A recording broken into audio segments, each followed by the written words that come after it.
Hi everyone, I'm Orwell McGubbins. I'm here for Right Aligned Europe, and we are chatting to Kate Voronia. Kate is an award-winning artist, illustrator, muralist, animator, book designer, and all-round lovely person. Hi, Kate. That was a very sweet introduction. Hey, hey everyone, and yeah, I'm happy to be here today. Thank you for inviting me. Of course. So we're just gonna have a chat about Kate's career. She's currently based in Berlin, soon to be based in Paris. So Kate, you give us a bit of an introduction to your work and your career in your own words. I do illustration, I do mural art, as you said. I lately start more specializing on analog drawing. So like there is less and less digital things in my portfolio these days, and I find quite happy myself with this. Nice. What else? So in your early work, you did a lot of like digital work and then like big animations, this kind of thing. So what was it as led? Yeah, so when you've started out in that kind of thing, how have you progressed through to actually go to more analog stuff? Like what's led to that change? Well, I believe like it's all very individual in each career, but for me it was always important to be honest with myself and to listen my heart, where I want to go, what I want to do, like how things would lead me. I lead quite often some workshops, and what I hear often is a question about style, how to find your style, develop your style, like honing your style. I think in the end it's a question of time, and the style is finding you. And for me, it was more important to not restrain myself in the beginning. So this why you found so much of different things in the past on Behance on mine, because I was curious. I was purely curious, like, wow, I can do this, wow, I can do that, and like why you should restrain your menu without trying out things, right? Like here, you will not become yourself, but you will just, I don't know, steal things from yourself. So I was trying to touch as much as possible things around before I realized what really resonates with me, what really close to me, and yeah, and here we go. Yeah, I love that as an approach. I felt I've had a similar kind of thing with my own career. Like at one point, I was trying to look into HTML and actually how to do coding. Quickly realized that I hated it. Why? So yeah, I feel like I can really relate to that. Why did you hate it? Oh, because it's boring, super boring. You can write a page of code, and I clearly wasn't using the right software. It got to a point where you write a page of code, and then I'm trying to find an error, and it's a case of it's a comma rather than a full stop. So the error you're trying to find is like 2 pixels on a page full of code. But yeah, I was clearly using the wrong software because now you have stuff that actually tells where the problems are. But we're not here to talk about me. So in the early days of your work, when you were doing, what is it that you felt that you've taken from like the early stuff of the animation, this kind of thing, that then led to you doing more of the hand drawn? Or is it just a case of like getting away from the computer and actually working with your hands is more appealing? I have an answer. I'm trying to catch the right words. Like, first of all, I think everyone has some favorite artist list. Everyone have like something which his eyes clings to. And for me, it was always an analog in the end. Like I really liked more some analog works. Yeah, answered. There is another answer hidden in it, but it's kind of more a deeper one. Well, go for it. Another one is because it's touching Sunday sketching project, but we can talk about Sunday sketching a bit for later. I always liked sketching a lot, and sketching was something very vivid, very like catching the vibe, very neat, right, not accurate line-wise sync, and I always was, I would say, quite not bad with it, because like my first education is a classical art education. I know how to draw, I know how to hold things in my hands, and then when it was coming to an illustration, I get a lot of pressure that you know how to draw, you have to create something beautiful, you have this experience, blah, blah, blah. And this all were like bricks which were pressuring my shoulders. And I was like, basically drowned under this pressure and squeezed out some illustration with a very, very still energy, you know?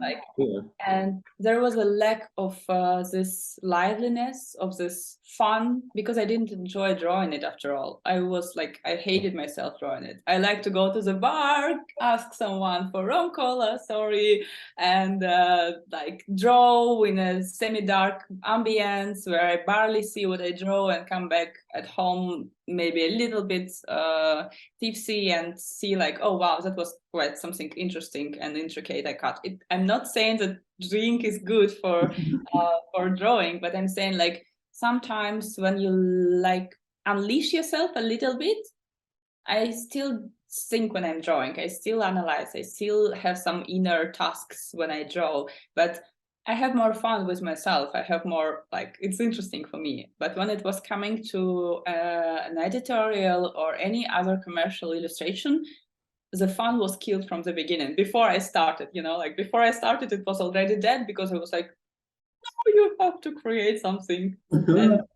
fuck it. So for me, the biggest point of the last, I maybe would say, couple of years was to marry these two approaches, to marry this playful and a little bit like flirty manner of sketching vibes and this like complete finished idea in illustration, like to find some balance. Yeah. And yeah, like as even how I see my works nowadays, my sketches become to be a bit less sketchy but more illustrative, and my illustration become to be less still but more fun.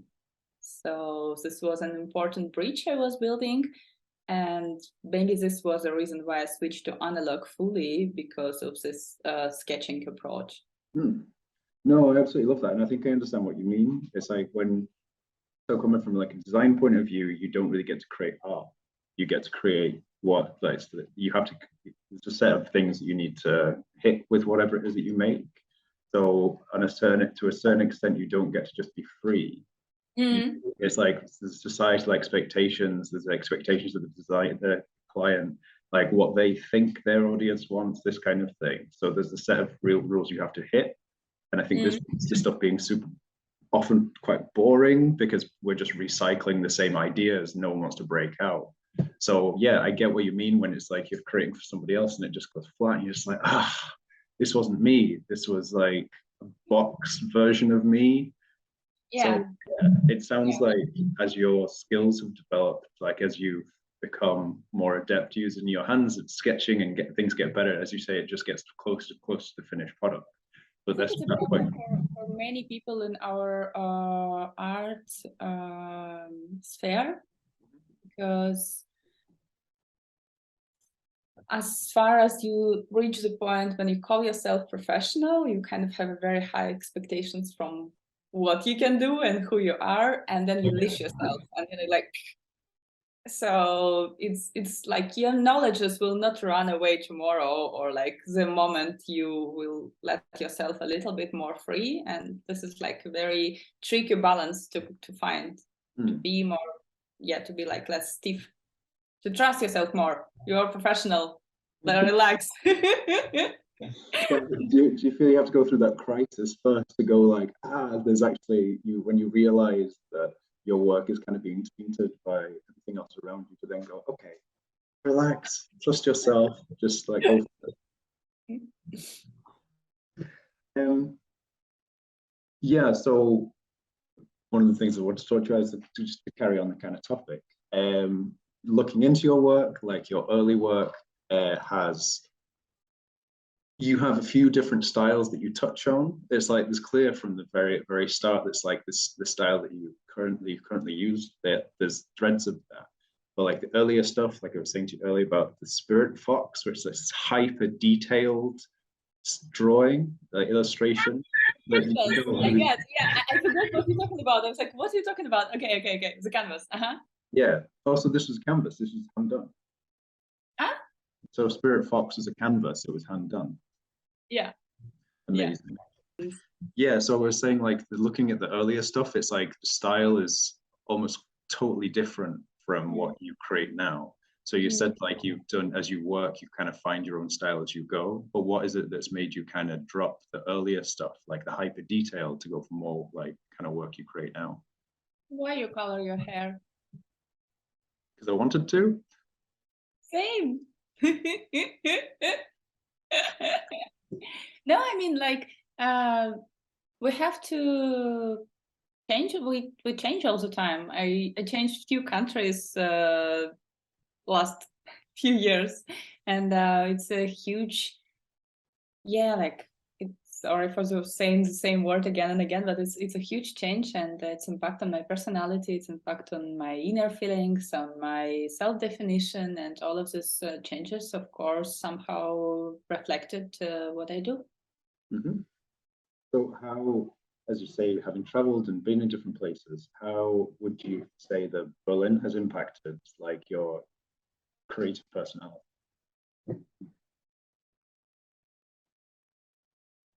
Professionally, I would say it was a good years for me. Productive.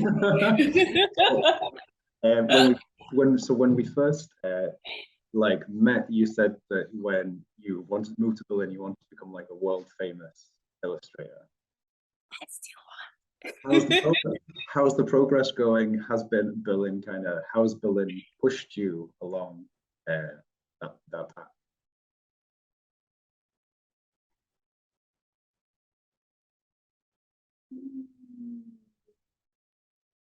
I think it's cool to have some dreams, because dreams as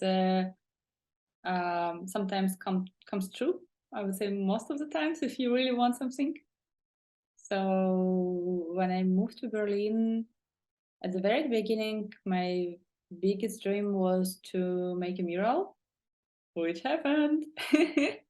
Very, very, very spontaneous and very, I don't know, almost by accident. Like, guys just wrote me on Instagram, hey, you wanna like try yourself in a competition and for the mural? And I tried and I won and I got a huge wall, and this was my absolutely dream when I moved to Berlin, like 100% of my dream. And I have quite a few more dreams career-wise, and I'm working on them. So yeah, I think it's always like, it's two ways flow. It's not only how you become more professional or something, it's also like what motivates you from inside, what leads you, which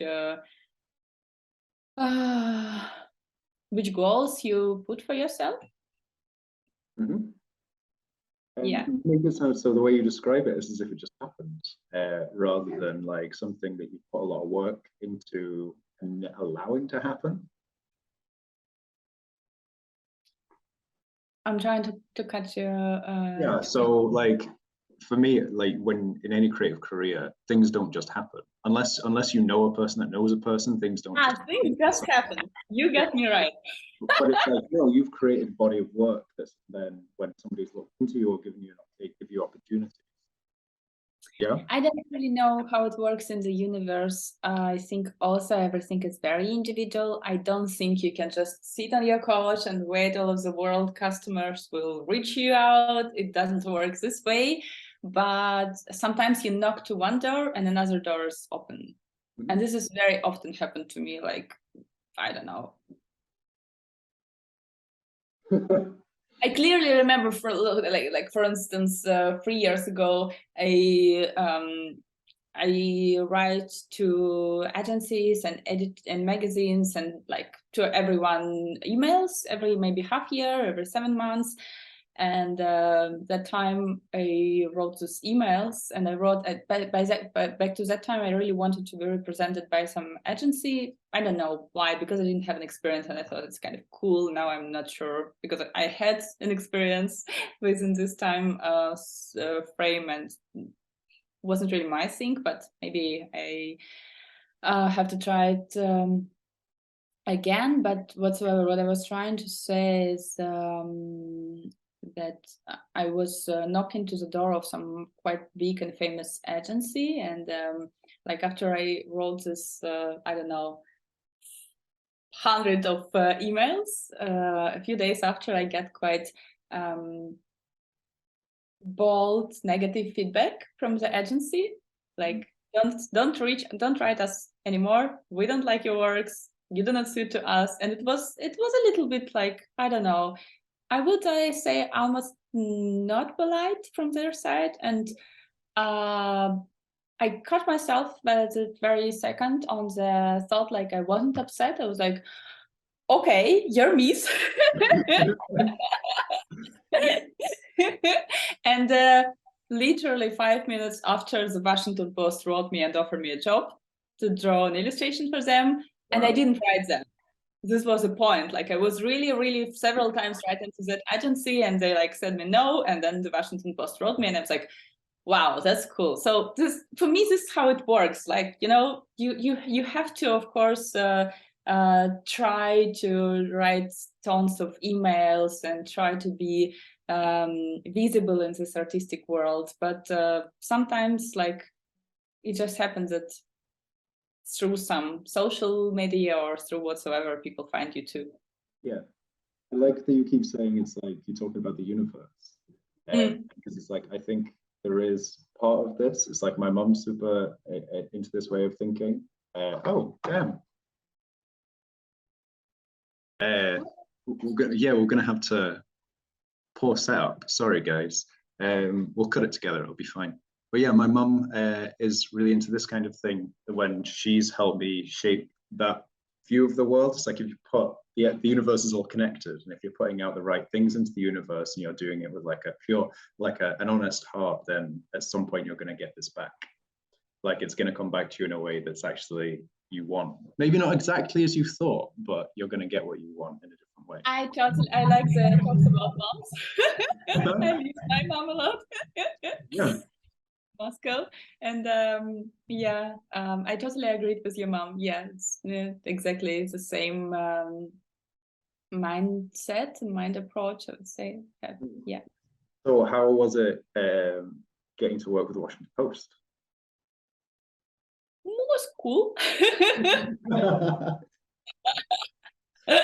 Cool's a good start. I drew a sketch for them, and they were like, okay, and where are other sketches? And I was like, I have to draw a few more. I drew a few more sketches. It was also quite a lesson for me, because after all, they didn't have an experience of working with me before, and they chose like the most boring composition. And we had a very limited deadline, so they wanted we didn't have weeks of working on the illustration. So I gathered that their choice was just because they didn't know me professionally yet enough, and they wanted to kind of have a safe illustration. So I dared to write them, I better prefer another sketch. And we spent quite a few days, and it was like a bit stressful because there were not so much days left. And we spent few more days of negotiating, because I wrote like text. Yeah. I was a lawyer for my another sketch. I was trying to push another sketch, and I was explaining why it is better, why it is more interesting, why the composition is stronger, blah, blah. And in the end, I convinced them.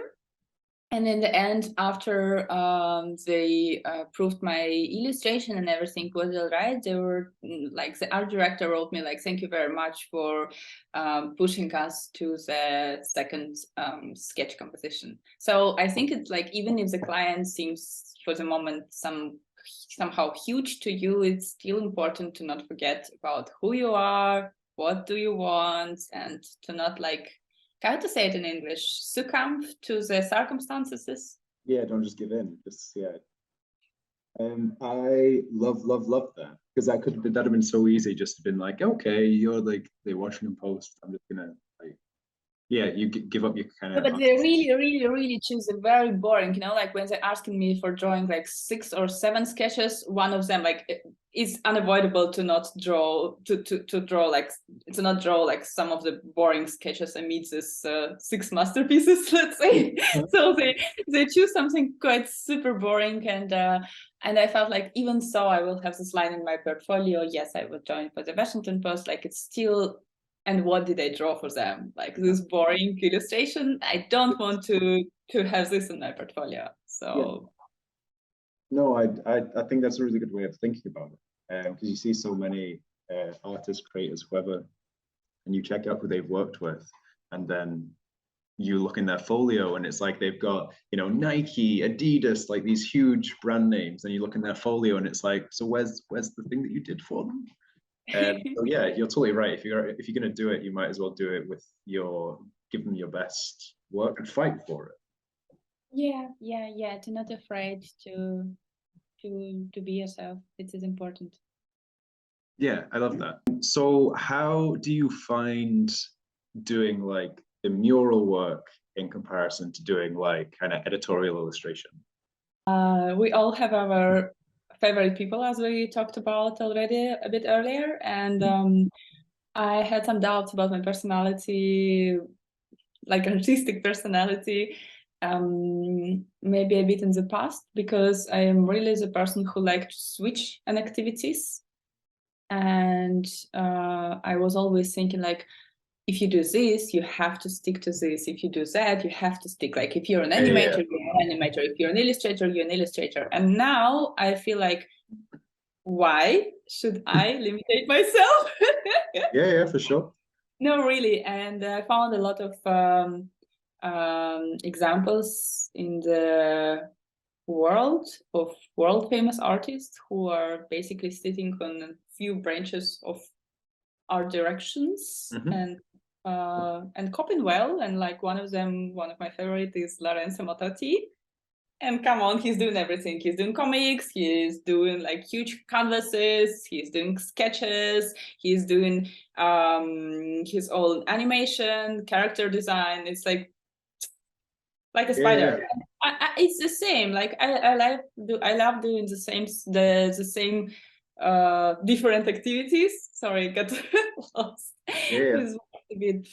And yeah, like I think it's when you do a mural, you fighting with the space of the wall, because it's huge and you have to conquer it somehow. You have to not screw it up. It's totally different, even physical movements, right? Like usually your wrist works when you draw on the sketchbook, but when you draw on the mural, it's more like a tennis. Like your whole arm is busy with movements. So it's not movement of the wrist anymore. And it's interesting, like your body react differently to the work. Yeah, I love that. It's like I know there's some like design agencies where people, they do the same thing every day. It's like they're like it's like a production line, and they have a part in the production line. I've never known how this can be like satisfying, like creatively satisfying. So I totally get where you're coming from, saying like you want to do more of it. It's probably it's probably a little bit more safe in a way. I do this gesture often, right? I have to stop doing this. I do this sometimes. Terrible. What I wanted to say, sorry, got lost. What would yeah, sorry, I was just saying about some people, some agencies, they have I wanted to say that it's a bit more safe, you know, like you recognizable for things you're doing again and again, and you have a series of works, and it could be whatsoever, and as more you have the same things in your portfolio, as more you clear for your potential clients, and they see what they can reach out of you. But Yeah. when you add this diversity, it can be a bit confusing. It's like, is this person doing this or that? Like, it's like if you if you dare to, in my opinion, if you dare to put different art activities in your portfolio, they all should be on the same professional level, you know? Otherwise, it looks a little bit like a student's portfolio. When students finish and they did everything on their study time, and they just put this borscht of work together, and then it doesn't look good. Yeah, totally. I'd never even thought of it to that kind of extent.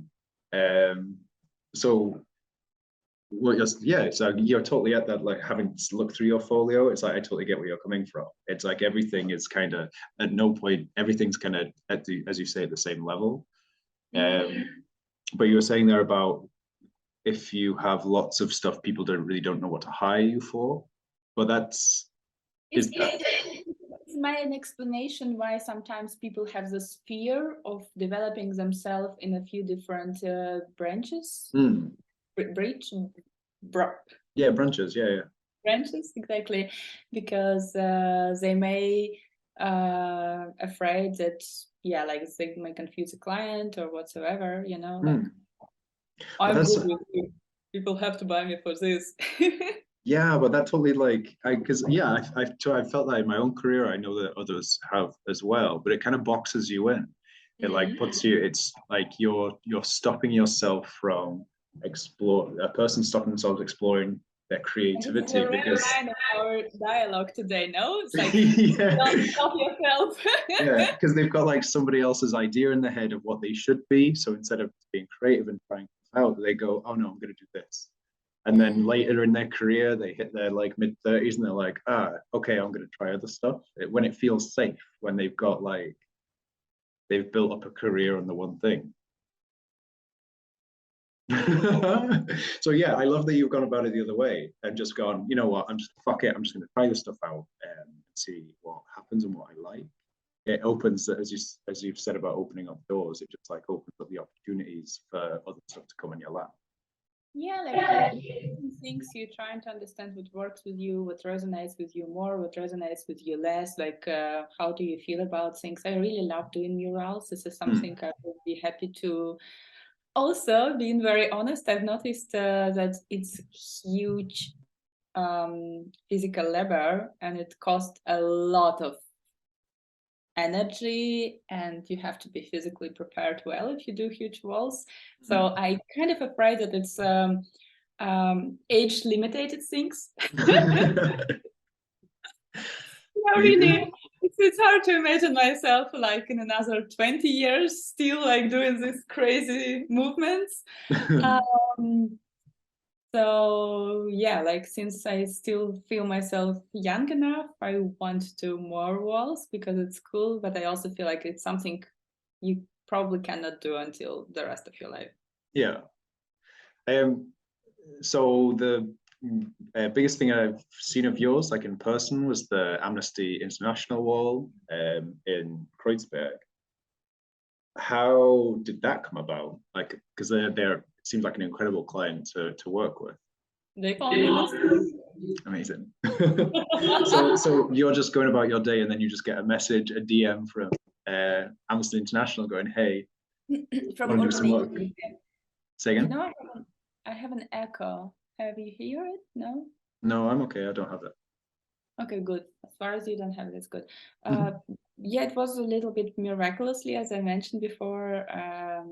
Jan from Urbanation Museum of Art wrote me and asked if I like to try myself in a competition, and I was like, "What is going on?" So I don't know. Maybe because like half year before, I had a collaboration with Ottobaum, and he's quite known in hand lettering things and murals in Berlin as well. So maybe this collaboration somehow shine my name a little bit, so people start finding me. I don't really know how does that happen, but. So do you get most of your mural work through is it competition work, or is some of it your just commission?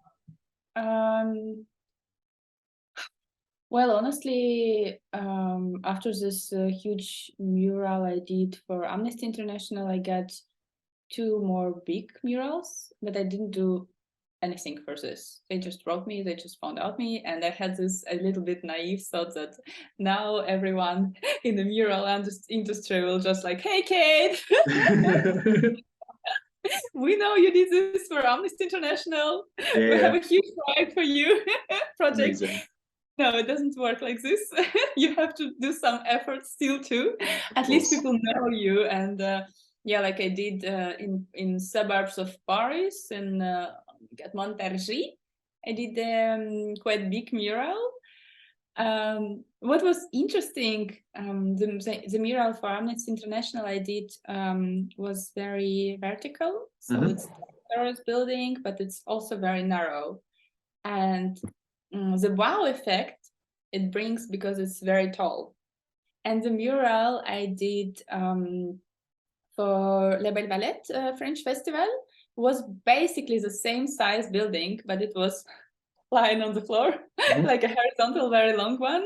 And the effect of it doesn't look so huge. Even on the photos, it doesn't represent the massiveness of the building, you know? And I was like, oh, okay, that's tricky. Like when the building is tall, it looks more impressive, even so like it's the same amount of work. Like it's still not so easy to do. And then another one I did in Netherlands, they also just reached me out, and it was like super, super, super mega cool experience working with them. And yeah, and then I was like, why no one else is writing for you?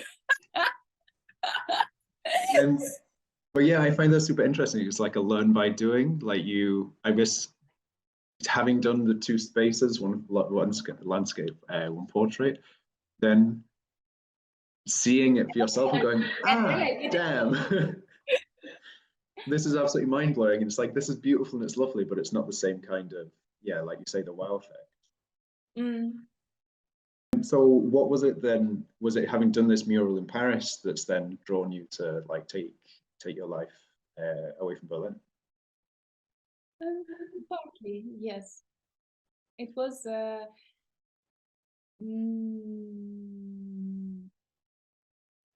I don't want to sound like Paris was in my dream list since I remember myself, because it's a bullshit. It wasn't. Yeah, but I had quite a difficult time in my life when I got an invitation to make this mural in suburbs of Paris. And it's not suburbs, it's basically a different town. It's Montargis, so okay. Let's not diminuate it, I believe. And yeah, I get totally hooked by Parisian vibes and the visual aesthetic and the level of an illustration there. So it all looks quite on a higher level for me than in Berlin at the moment. Okay.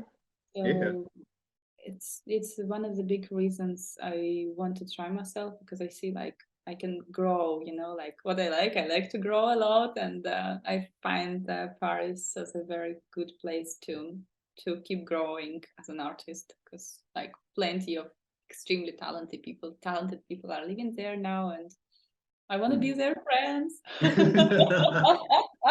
Yeah, I get that. I had the same vibe moving to Berlin. It's like, oh, there's loads of creative people. I wonder if we could be friends. So you came to Berlin with the idea you wanted to do a mural, and then that's what you've done, and you've done so many of them. So what's the big goal that you're taking with you to Paris? It's a secret. When will we find out? I hope soon. I'm sorry, I cannot tell it now. No, that's totally fair enough. But I'm glad there is one, like something that's pulling you to actually, like you say, like grow as an artist, like grow as an illustrator. There is, yeah, like something is here now. Nice. So this has been a super lovely chat. But what I'd like to ask you just before we wrap up, How do you keep yourself happy as a creative? It's a very philosophical question. I think it's a good one to ask, because oftentimes I speak to a lot of freelancers and so a lot of like creatives and whatever, and oftentimes people get immersed in their work and don't really make time for the rest of life. So it's interesting then to find out how someone in your position would do it. I have a question to you. Which of the answers you like the most from your previous interviewers? Oh, I like the people that tend to have like a separate, it's like being creativity is like a big part of their life, but it's not something that's like all immersive. I find that more relatable, people that have like a life outside it, so that they then through books, through music, through living life conversations, it then that kind of stuff enhances their creative life rather than I prefer those kind of responses to people who are like, yeah, so I just do more work. I just work.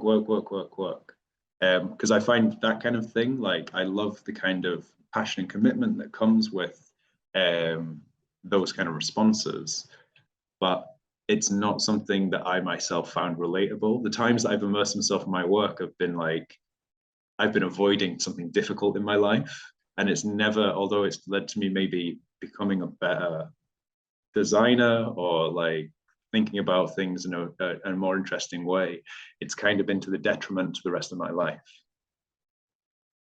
What's So that was a long answer. No, just the last sentence about you avoiding.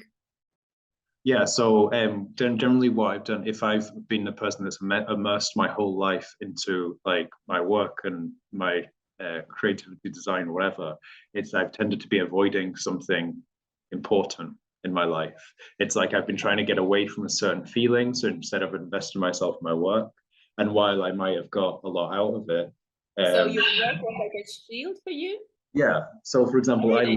I learned to animate at a time when like a relationship was like falling apart. It's like I love that I learned to animate. It's amazing. Like I could still pull from those skills now, but I might have had better spent dealing with the thing I was trying to avoid. So